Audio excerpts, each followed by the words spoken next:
Many years ago, there lived in Haarlem, one of the principal cities of Holland, a sunny-haired boy of gentle disposition. His father was a sluicer, that is, a man whose business it was to open and close the sluices, or large oaken gates, that were placed at regular distances across the entrance of the canals, to regulate the amount of water that shall flow into them. A sluicer raises the gates more or less according to the quantity of water required, and closes them carefully at night in order to avoid all possible danger of an oversupply running into the canal, or the water would soon overflow it and inundate the surrounding country, as a great portion of Holland is lower than the level of the sea.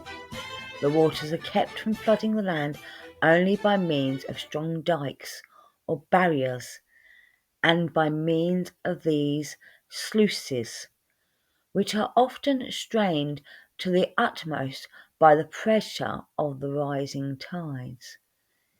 Even the little children in Holland know that constant watchfulness is required to keep the rivers and ocean from overwhelming the country, and that a moment's neglect of the sluicer's duty may bring ruin and death to all.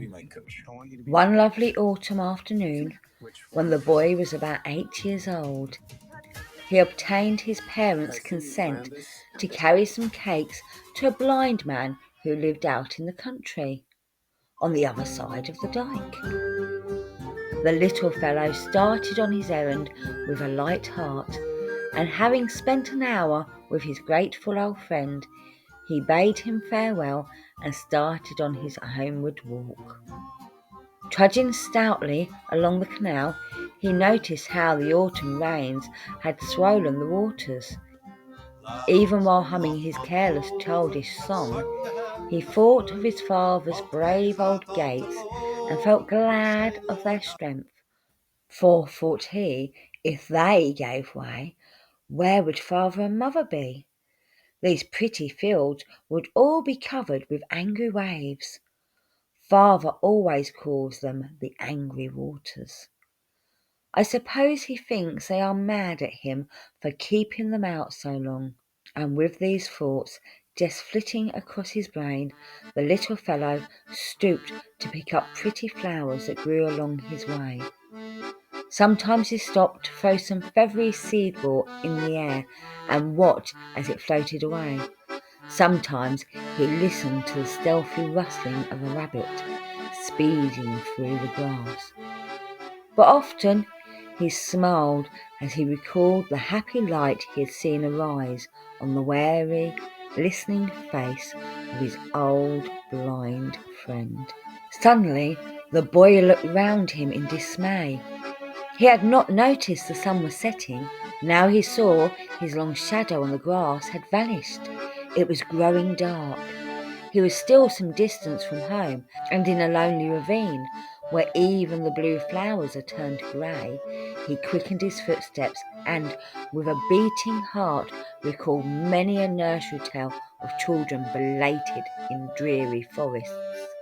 Just as he was bracing himself for a run, he was startled by the sound of trickling water. Whence did it come? He looked up and saw a small hole in the dike through which a tiny stream was flowing. Any child in Holland will shudder at the thought of a leak in a dike. The boy understood the danger at a glance. That little hole, if the water was allowed to trickle through, would soon be a large one, and a terrible inundation would be the result. Quick as a flash, he saw his duty. Throwing away his flowers, the boy clambered up the heights until he reached the hole. His chubby little finger was thrust in almost before he knew it. The flowing was stopped. Ah, he thought, with a chuckle of boyish delight, the angry waters must stay back now. Haarlem shall not be drowned while I am here. This was all very well at first, But the night was falling rapidly. Chill vapours filled the air. Our little hero began to tremble with cold and dread. He shouted loudly, he screamed, "Come here! Come here!" But no one came. The cold grew more intense.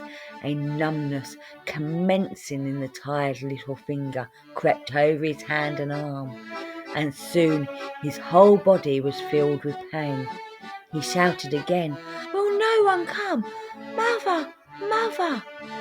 Alas, his mother, good practical soul, had already locked the doors and had fully resolved to scold him on the morrow for spending the night with blind Jansen without her permission.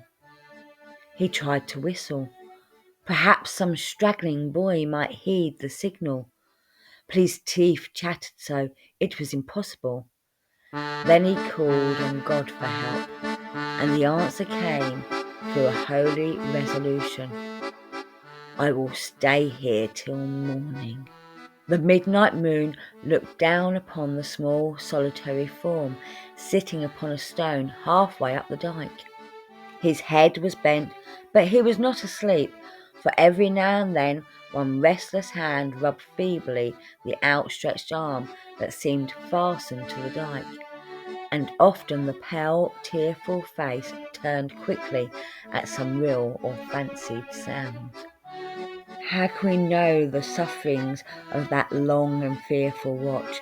What falterings of purpose, what childish terrors came over the boy as he thought of the warm little bed at home, of his parents, his brothers and sisters, then looked into the cold, dreary night.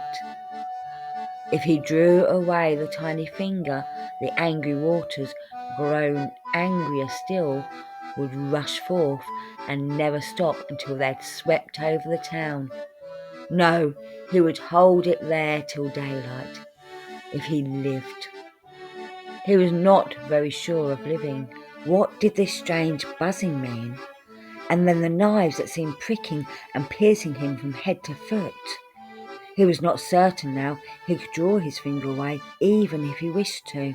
At daybreak, a clergyman, returning from the bedside of a sick parishioner, thought he heard groans as he walked along the top of the dike. Bending, he saw far down on the side a child apparently writhing with pain. "In the name of Wonder Boy," he exclaimed, "what are you doing there?"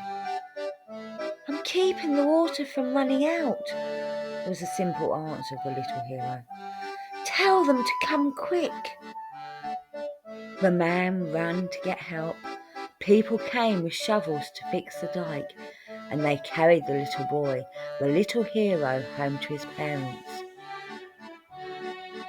'Tis many a year since then, but still, when the sea roars like a flood, the children are taught what a child can do, who is brave and true and good. For all the mothers and fathers take their children in hand and tell them of that brave little boy whose courage saved the land.